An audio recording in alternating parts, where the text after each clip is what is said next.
He is someone who doesn't take easily to compliments, but he has quite simply been my strength and stay all these years. And I and his whole family, and this and many other countries, owe him a debt greater than he would ever claim or we shall ever know.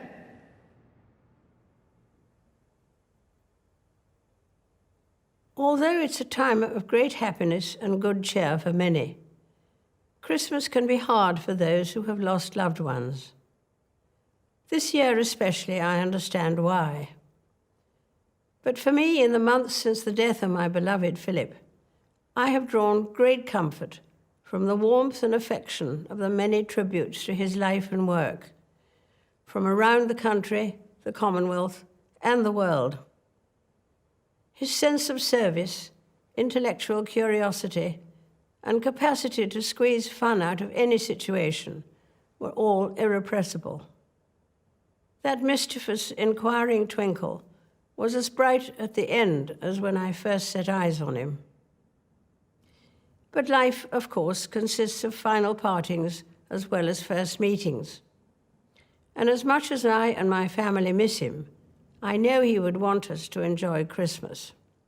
We felt his presence as we, like millions around the world, readied ourselves for Christmas. While COVID again means we can't celebrate quite as we may have wished, we can still enjoy the many happy traditions.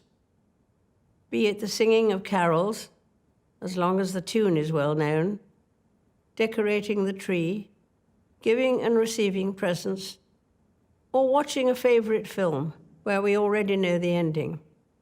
It's no surprise that families so often treasure their Christmas routines.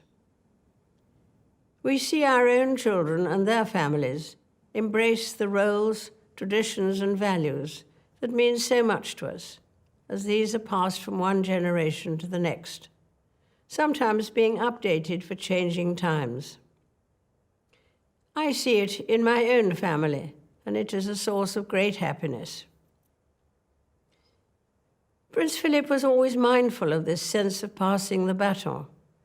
That's why he created the Duke of Edinburgh's Award, which offers young people throughout the Commonwealth and beyond the chance of exploration and adventure. It remains an astonishing success, grounded in his faith in the future.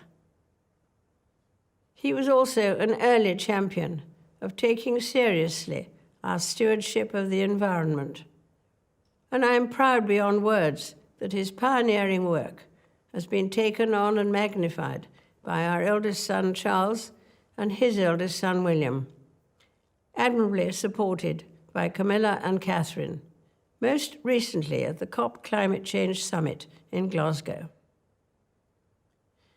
Next summer, we look forward to the Commonwealth Games. The baton is currently travelling the length and breadth of the Commonwealth, heading towards Birmingham, a beacon of hope on its journey. It will be a chance to celebrate the achievements of athletes and the coming together of like-minded nations.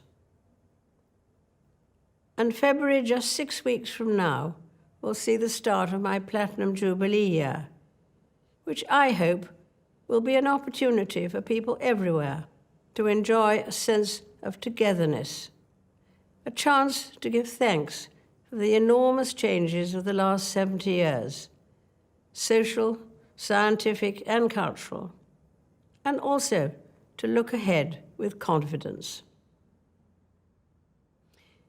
I'm sure someone somewhere today will remark that Christmas is a time for children. It's an engaging truth, but only half the story. Perhaps it's truer to say that Christmas can speak to the child within us all.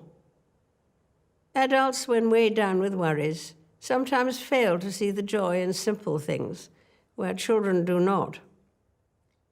And for me and my family, even with one familiar laugh missing this year, there will be joy in Christmas, as we have the chance to reminisce and see anew the wonder of the festive season through the eyes of our young children, of whom we were delighted to welcome 4 more this year. They teach us all a lesson, just as the Christmas story does, that in the birth of a child, there is a new dawn with endless potential. It is this simplicity of the Christmas story that makes it so universally appealing. Simple happenings that form the starting point of the life of Jesus, a man whose teachings have been handed down from generation to generation and have been the bedrock of my faith. His birth marked a new beginning. As the carol says, the hopes and fears of all the years are met in thee tonight. I wish you all a very happy Christmas.